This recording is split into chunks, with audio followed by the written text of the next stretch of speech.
Hello and welcome to the latest episode of Two Wizards and a Mic, where a couple of old guys who've been playing D&D for years tell you how it's done.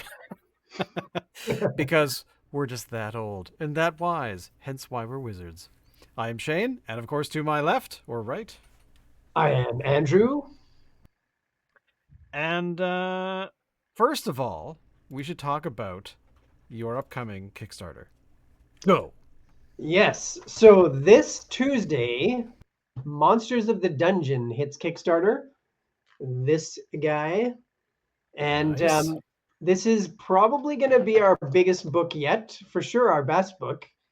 And we're talking about a book with dungeon creatures and not just a monster collection, but a campaign book for running adventures in dungeons. So up to 120 monsters, dungeon sections, so 7 different kinds of dungeons. And in the Kickstarter, this section, the first chapter we've actually finished for you already is the Arcane Dungeon chapter. And you can download that for free during the Kickstarter to see what the Oh, rest of the yes. book, yeah, to see what the rest of the book looks like. There could be a trap section, dungeon maps, there's going to be those are going to be stretch goals, and then the option to have an adventure NPC book, and we're going to have more action kind of scenes than we've had before with the art. So every chapter will have a big full page scene of one of the adventuring party dealing with one of the monsters in that chapter, and it's going to launch 7 o'clock Pacific time, 7 a.m. on Tuesday, 10 a.m. Eastern time. And if you go below, there's a link there to get notified when we launch. We already have over 300 Nice. people signed up for the launch, which is really good. And Wait a yeah, minute. Am I signed up for the launch? I better get over there right now. the exciting thing too is that the manuscript is almost done, where all the other books, it's been 2 or 3 months later that the manuscript portion of the book has been finished. So there's a Oh, chance for a really good turnaround depending on when we can get the art done. And yeah, that's pretty cool. that's pretty sweet. I gotta say, I'm excited because I want to give you money because books are great. I mean, I am I biased? I don't know. I think not because I'm very particular with D&D books. Actually, to be honest, there are some that I've not liked, some that I really like, and I gotta say that in terms, if you look at your books and you look at Wizards' general sort of fare, like Mhm, you know, if you eliminated all the branding differences and made your book look like theirs, I don't mhm. think they wouldn't be able to tell the difference because you would this is what you do, man. This is what you do. Yeah. So it's dungeon crawling is pretty cool. At the very end, we will play the trailer, which would be great. Because it's kind of cool, but I think we'll save it till or the teaser trailer. Um, but this time we're going to talk about uh, well, essentially, do you want to talk about any of the stretch stuff before we crawl a dungeon or two? Sure. Yeah. Just quickly, you'll have an option in the Kickstarter to get the PDF, the different printed versions like softcover and hardcover. There's a really good deal to get all PDFs. So that'll be all 6 books in the series, including the new one, for a really good price. And then there'll be the option to add more books from the series that have already been published. Yeah. So the stretch goals for the whole project will be to add a trap section, dungeon maps to each chapter, and an NPC book. Obviously, adding more monsters. That's the first stretch goal, and a small adventure as well. So yeah, lots of ways we can build a really cool book. Yeah, I'm glad that there's a stretch goal for traps because I think one of my favorite discussions we've had was about traps because it really sort of excited me in that way of like I have not thought of traps. I just think of the basic ones like fall through the Mhm. floor, get hit with something, but having traps that do not that interesting things but surprise things really made me excited. So yeah, let's all get those stretch goals when about what 24 hours after launch. I think that'd be great, right? That's possible. But speaking of books about dungeons and monsters that live inside of them, we're Mhm. going to be talking about dungeon crawling today, because it has been ignored, neglected, unloved by the makers of D&D because they've been distracted with, other things and Yeah. stuff, trying to destroy their community. But anyway, we still love them because, they're continuing the things that we've lived since childhood. But let's talk about some crawling. Sure, yeah. So at the heart of dungeon adventures, at the heart of the game, especially at the beginning of the game, there is the dungeon crawl style of adventure. Now, more specifically, that is in a dungeon, although the style could also be in a castle or a manor or an inn or a sailing ship in port. So there's many ways of playing D&D or fantasy games with a very similar kind of style in a dungeon crawl, but the true dungeon crawl obviously is in a dungeon.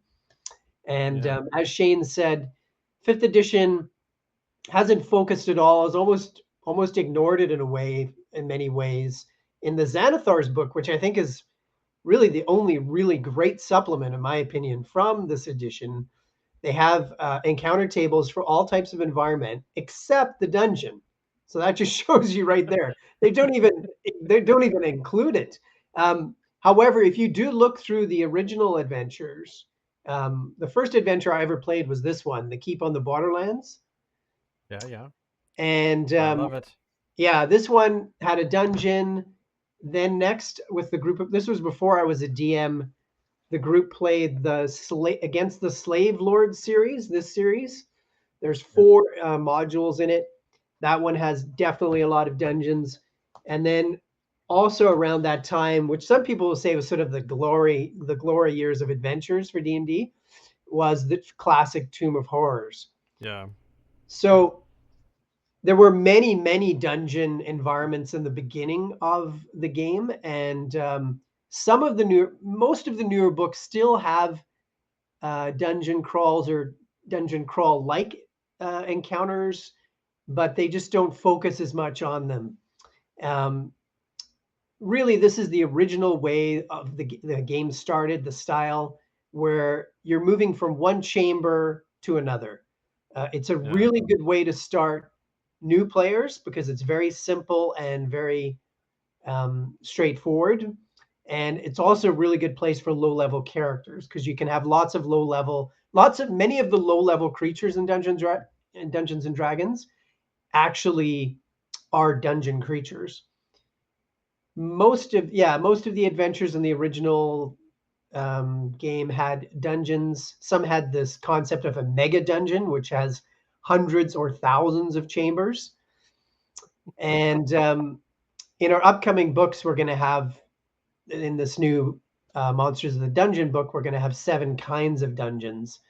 Um, the dungeon crawl, as I said, can be done in many kinds of settings, really, but the true version is in the dungeon underground, a very Right. medieval part of the medieval world. And the basic rhythm that you get into and the tactical aspect of the game is that you listen for what's up ahead, and obviously the players are looking, the characters are searching, looking ahead, and it's not always easy to do that. Then you check for traps in the area, then you slowly move forward. Then you usually have combat with what you encounter, but it doesn't always have to be a combat. And then you loot the area for whatever treasure you can find. And that rhythm, that's really the rhythm of the original Dungeons and Dragons game, and that is the dungeon crawl type adventure. And it's simple and it's fun, and you can add more complexity to that. It doesn't have to be really simple. You can add more complicated traps, more dangerous monsters.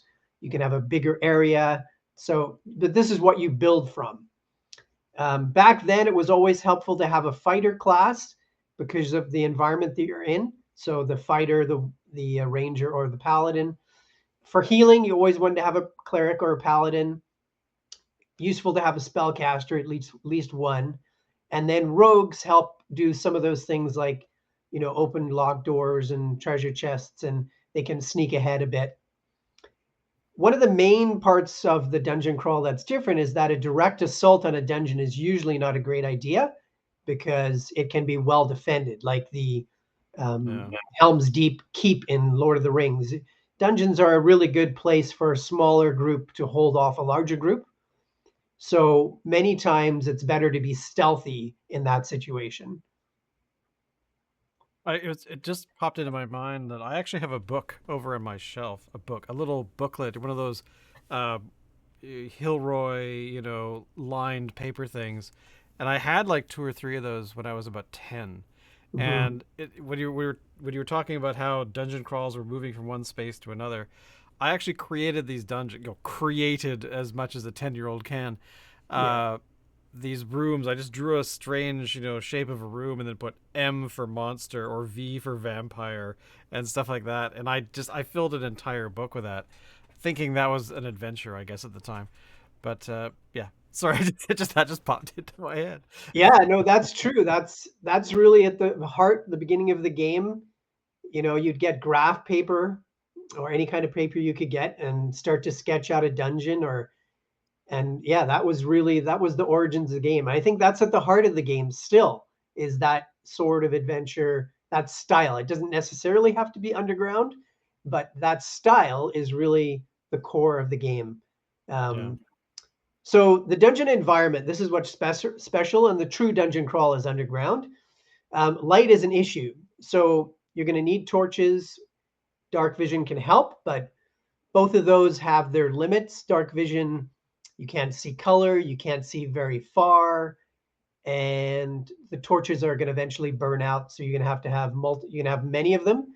I know the first thing I do when I play Skyrim is I go to this one cave with filled with bandits where there's about a dozen torches at least in that cave. It's an old mine, and I know if I go there, I can load up on those, and I'm going to be good for quite a while. It's funny you say that because that's one thing I've always wondered about any movies that represent in D&D or any sort of anything where there's a dungeon involved or some sort of underground environment. Torches are always lit. And Yeah, it's like you just got there. No one's been here for 500 years. And yet all the torches are lit. yeah, It's I always find that weird. Uh, but that to me, torches and being able to see in a dark environment like that are always critical because if you do stumble into a room and there is a light source, you know something is up. yeah, And generally, anyway. yeah. No, that's very true, and that's something I. That's one of the first things I usually describe when I'm DMing is, are there torch sconces on the walls? Are they lit? Are they empty? Um, yeah, it's a pretty key part of the game because if it's darker, you can have creatures attack, surprise the party, especially creatures that have ranged weapons that can see in the dark. Yeah. And there's many creatures, and actually, we make many creatures in our monster books that can see farther than any of the characters in the dark. That's So just mean. That's so yeah, evil. And I like for love it. example, the dark vision is usually 60 feet. Well, every drow can see 120 feet in the dark vision. So Yeah. yeah, that's a really, and traps too. Traps can go off and you can't even see that right now all these darts are heading towards you because it's in the dark, you know. So yeah, I don't think that's used enough. I don't think people are surprised enough in most D&D games. It's easier to surprise parties, um, and it's easy to surprise characters in the dark. So I think, yeah, and I think that's a fun part of the game. You have to consider that when you're playing. All right. I like the idea that about marching order, about how because the marching order is important, but specifically for who can take the most damage. Because when those traps do go off, like usually they usually hit people at the front. Although thinking about traps, it would be cool to have a trap that hurt the people at the back. Yeah. Yeah, marching order is very important. You're in a confined space, And like you say, usually you have your fighters at the front. And I do know there's several traps where there's a pressure plate and then the ceiling block falls, but it falls back like 20 or 30 feet from the front. So it's going to hit like the middle of the party or the back of the party. And I think, and also it's good sometimes to have the monsters attack from different directions. So it's good to have them Yeah. surprise the party from the back. Um, yeah, and I like fifth edition mechanics for how you move into somebody else's space, and then when you move out, there's probably an opportunity attack's going to happen. So it's I think it's a really fun tactical part of the game. So it's Yeah. definitely important I that agree. DM knows who's where, and that's why using miniatures or tokens is helpful. Um, a really fun aspect of the game, which is not used that much anymore, is that the old school version, the players actually would map out where they would go, and I rarely do that anymore. But it is a fun aspect to it. I think part of it, the reason it's not done as much, is the games now are shorter. Many Well, of we the also generally have a table that has like a battle mat on it as well. And I yeah. think players have been spoiled by that because there is a game that I play with some friends that I've had since I was, 5, 6 years old. And we only play the game probably once every 2, 3 years.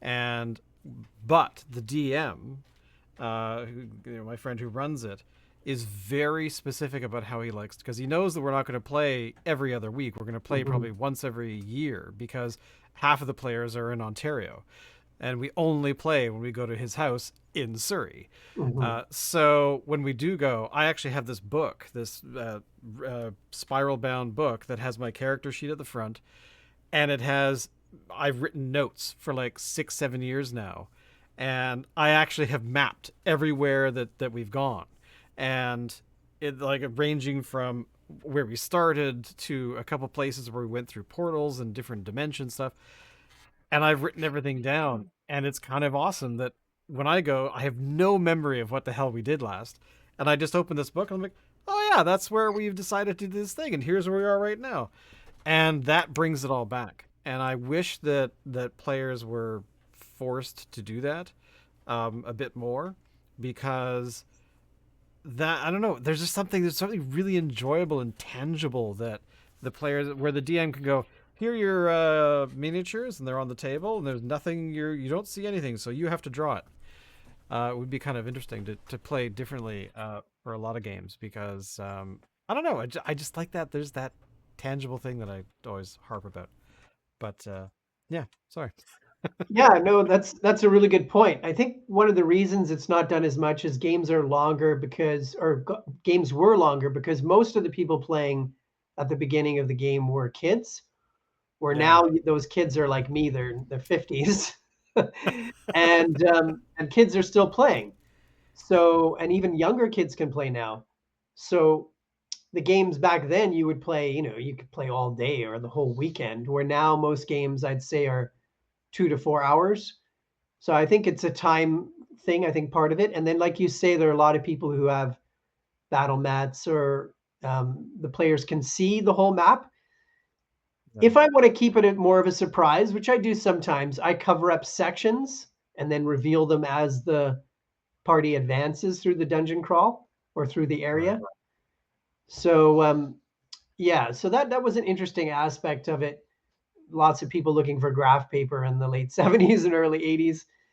Um, Again, the dungeon environment, it's very tight quarters usually, which I think is actually fun. Again, you have to be very strategic and very tactical. You have to look Yeah. around, look around the corner, hide behind the door. Oh, I'm going to put an arrow in my bow. Where are you going to shoot that? Into the back of the guy at the front. yeah, yeah, exactly. Which I think is good. Another good reason to have, like, the only house rule we really have is about critical hits and critical misses, and I think that's pretty. That's going to have a lot of effects in a dungeon crawl. Um, Yeah. so a main part of this style of adventure too is resource management. So you could be stuck in the dungeon for hours, days, longer. The torches run out, as we've explained. Food can run out, water. Um, so you have to consider how much food you're going to use. If you're going into a dungeon, it's really good to be prepared. You're going to need to have ammunition for your bow and your crossbow, and other supplies, maybe spell components. So you really have to consider how you're going to use your supplies and how you're going to use your spells and other character features, because you want to save it for the big bad evil guy. You want to survive, and it's a really important part of this style of game. Well, especially since when you have limitations, when you have that, I only have 5 arrows left because we encountered somebody at the mouth of the cave. Mhm. That kind of thing is really important. And how are you going to remedy that? Are you going to be able to make more? I don't think you're going to have a wandering trader or anything come walking through a dungeon, so you're pretty limited in what you can do. Mhm. Wandering monsters, however, um, Yeah. yeah. Yeah, so very, very important thing for the party to consider. If they know it's going to be a big dungeon before they go in, they really want to make sure they're properly prepared. Another important part of this kind of style are traps, which we did a whole show about recently. And then the doors. You can have lots of interesting, cool kind of things happen with the doors. Secret doors are obviously iconic for Oh dungeons, yeah. having hidden chambers. The door is stuck, so the party has to force their way in somehow. That's shit. Different kinds of locked doors. And then, yeah, and as we said, traps can be anywhere. They can be overdone unless you want to trap, one kind of trap heavy dungeon as some sort of one shot or a very rare occurrence. But I think in general, you want to have a balance of traps, not too many. But dungeon is a perfect place to have them. I ran a game 20 years ago now, where we had a door that was stuck, and the whole trap was that the door was stuck, and that when they pushed it over, there was a ballista right behind it, and it shot the ammo like right through the door, Yeah. and people took a lot of damage with that. I just I'm so mean. Thanks, Shane. That's a great idea.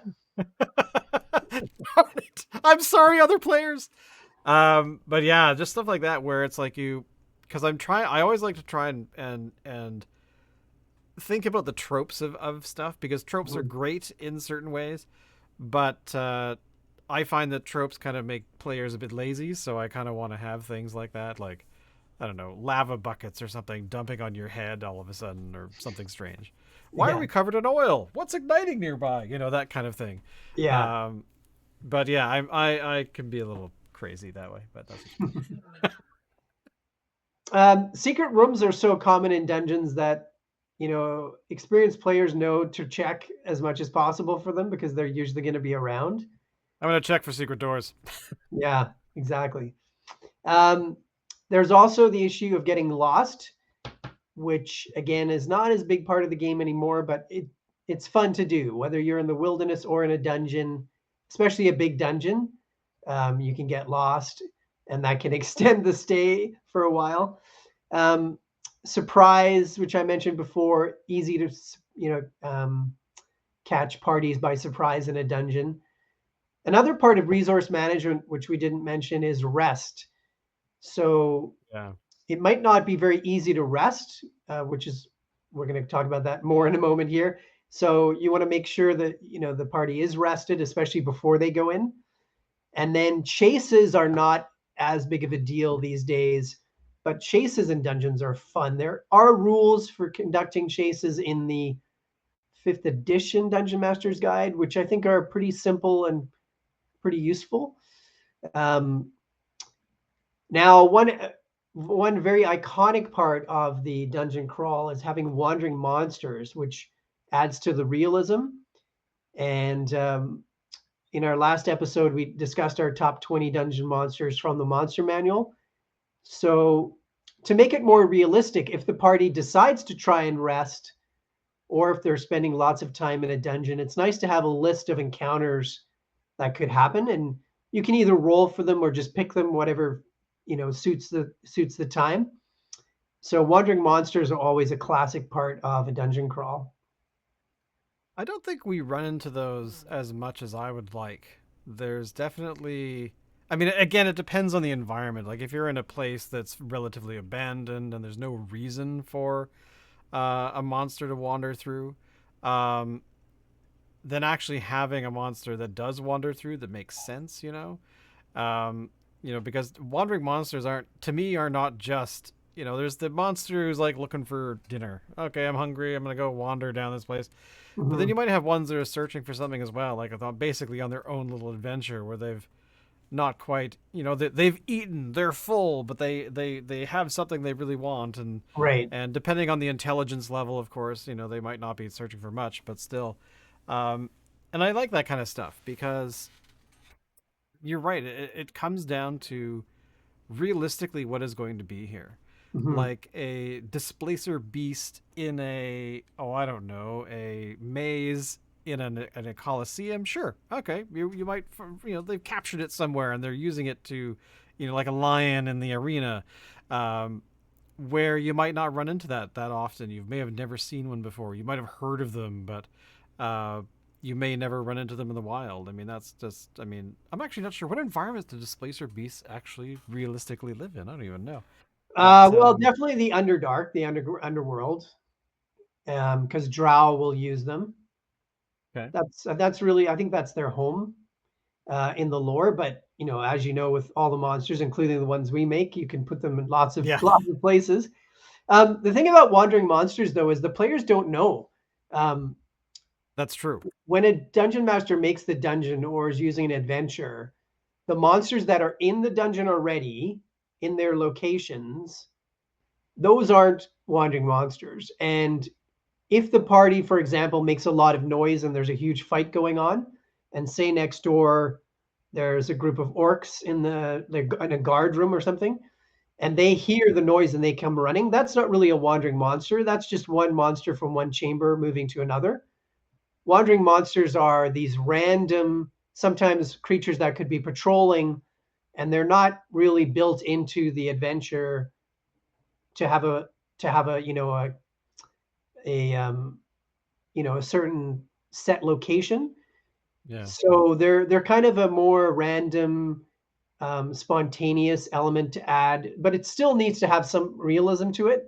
You know, um, if you're in a dungeon, in the desert, and all of a sudden drow come wandering through that, it doesn't make any sense. exactly, exactly. That's just kind of what I mean. Like, Yeah. I just So love it when it makes sense why something is where it yeah, is, yeah, um, exactly. So or or even if it doesn't make sense, I suppose that would actually kind of, sometimes, because you could use a yeah, wandering monster in a dungeon to indicate that you guys missed something. There's something going on that you've walked right by it, or you might want to delve a little deeper, and that kind of thing. That could actually be useful. yeah, yeah, for sure. There's I think once in a while you can throw that in, but if you have adventures that just have spontaneous surprises and random events all the time, your players are going to be, if that happens constantly, it's going to be it'll be interesting. Yeah. All right. I So gotta say, I love this. there's a lot of classic ones, as we mentioned, the Keep on the Borderlands, Tomb of Horrors, Against the Giants. That three-part series has a lot of dungeons. The Yeah, Against the Slave Lords one I showed, and then the Temple of Elemental Evil, another massive one. This is more like a mega. This is really a mega dungeon. yeah, So a very classic adventure. This is a thick. This is one of the biggest. I think it was the biggest module that ever came out from TSR back in the 80s. That's an enormous dungeon. We actually played in that about 2 years ago, and I used yeah. maybe a fifth of that book. Yeah, we weren't in there that long. We kind of delved in, and of course we were there for a specific thing. Yeah. And as soon as we got it, we got out. But yeah, Well, like you say, you weren't really there that long. It was probably 3 sessions, maybe, and we play for 4 hours. So that was 12 hours of but game for our time. but for our games though, that's Yeah. nothing. That's a drop in the bucket. Yeah. Well, Three compared years to that. later, it could be like we're out of the dungeon finally. Yeah. Well, that's true. We've almost done 3 campaigns from first level to 20, and then we've done a bunch of others. So, yeah, that's true. The dungeon itself really too is an archetype. It's really it's this element that everybody knows. When you say dungeon, even little kids will know. A lot of little kids will know what that means. And Yeah, very medieval. It's been around for a long time, and really, in many ways, the dungeon is like a creature itself. And the party are, dealing with this whole creature, this massive dungeon creature. And yeah, I think they're always fun. And the new book, we're going to give you lots of different ways to use dungeons and creatures you've never seen before, that because you can have so many different things in a dungeon. You know, one of the one of the really classic parts of the archetypal dungeon is a wizard having a dungeon, or a dungeon for their wizard tower. So often there are portals in dungeons that spellcasters, or maybe even a fiend or some other creature is using to bring other creatures from other worlds. So because of that, you get creatures like the Beholder and the Mind Flayer, um, and creatures who can travel from one world to another as well. Like the Night Hag, um, and the Nightmare. So you can have, the dungeon gives you really an endless supply of possibilities for monsters. yeah. I am looking forward to the next dungeon I crawl. I don't know why I'm singing, but there you go. Yeah, and you also can have creatures that really fit into the environment, like the mimic creatures that can hide there. And our book is going to be filled Yeah. with that. We're going to have lots of creatures. There's one feature in the stat block that says false appearance. And it says if this creature is not moving, then they cannot be distinguished from what they appear to be. And I've used Oh that wow. over and over for this book. So, for That's a example, chair, right? That's a chair. yeah, Don't look at the exactly. chair. You think that's a chair, you think that's a treasure chest, you think that's a door, but no, it's something else. So, I keep thinking of evil traps in a dungeon. But just let me know. I'll write it down. exactly. Um, is there anything else we can say about crawling in a dungeon before we play the trailer? I think that the way the game has changed, I would say that again, a lot of the reason is because the game is not as long. I would say you want to have a balance. So, you know, just like in the Curse of Strahd, usually players after a while get tired of being in this gloomy land, or playing in the Underdark, or playing in a dungeon. You want to have a balance. You don't want to just have your party in a dungeon for session after session after session, unless obviously that's what you've decided to do. But I Yeah, think they're great to use here and there. And most of the time, you're not really going to have a mega dungeon anymore. that's true. I mean, there's specialty books that are, basically mega dungeons that are, 100, 200, 300 pages long, and Mhm. it takes years to go through Yeah. them. So you could pretty much enter as a level 1 and leave as a level 20, I would imagine. Yep. I've never played them. I have looked at them and sort of Mhm. flipped through a few of them at the bookstore, but they're just insane. Like I always thought the Mad Mage was kind of the pinnacle of dungeon crawling in a lot of ways. Mhm. But yeah, there are, I'm sure there are games that are being played online that I just haven't seen yet that are basically just that crawling, Yeah. crawling, crawling, crawling. Well, again, too, one of the best parts about it is it's also really good for low level characters, and it's really good for newer players and kids. because it's straightforward. There's a board game called Dungeon that TSR originally published, and now I think that there's a new version of it. And it's a great simplified version of dungeon crawling. And kids who are like 4 or 5 years old can play it, and they love That's it. cool.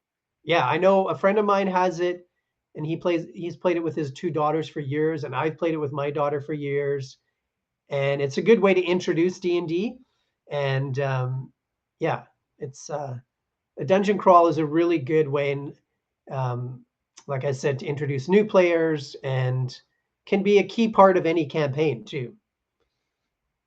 Well, I always use this quote about dungeon crawls to people is that uh, the did anyone realize the name dungeon or the word dungeon is in the name of the game? Question mark.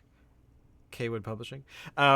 Yeah, Because you've said that a lot. Like we've had discussions about this offline where uh, sometimes you just kind of feel like this part of the game is kind of being left behind for no reason that makes any sense. Um, if you really want to get rid of dungeons, then just call it something else, something in dragons. Um, but that would be boring and that would really hurt their IP. So bring back dungeons, bring back dungeons. Uh, we're starting a movement. Hashtag bring back dungeons. that's right. Uh, well, let's play the trailer. Fun So let me dungeons, fun that dungeons. fun defund dun no No, fund them no, now. no, fun dungeons. So here is the now I'm sorry for the people who are listening, you won't be able to see this, but this is the Monsters of the Dungeon teaser trailer for this book. So let's just give this a play.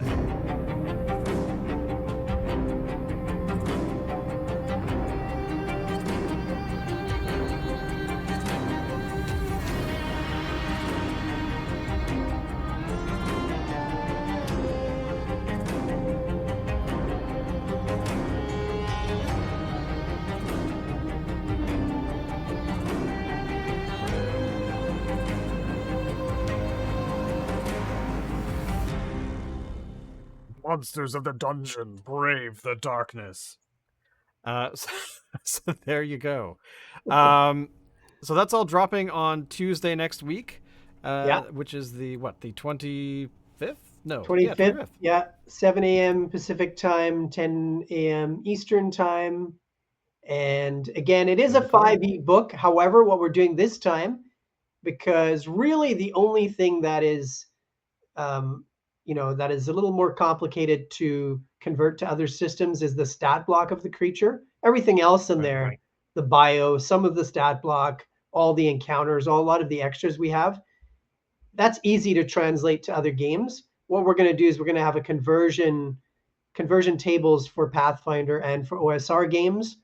So we'll have resources there so that you can use this more easily with other kinds of RPGs. So really, it's for all RPGs. Exactly, because that's actually something we could go into some discussion about. Because I've never tried to convert to other systems. I've played other systems, but I've never had any sort of crossover. So yes, we should talk about that at some point in the Yeah, future. yeah, it's a good point because I'm constantly using first edition original material, even basic D&D and expert, and I'm converting it to the 5e mechanics, and it's not that hard. It's it's not rocket science. Cool. That's awesome. Yeah, On that note, everyone, thank you for listening. Thank you for watching. And everything that we've talked about, if it's of any importance, will be down there under the video. And so if you want to link to anything, click on anything, go follow us on different social places. You can do that. But also, don't forget, support the Kickstarter community and jump over to Kickstarter. If you've never used it, ask us. We'll tell you how to do it.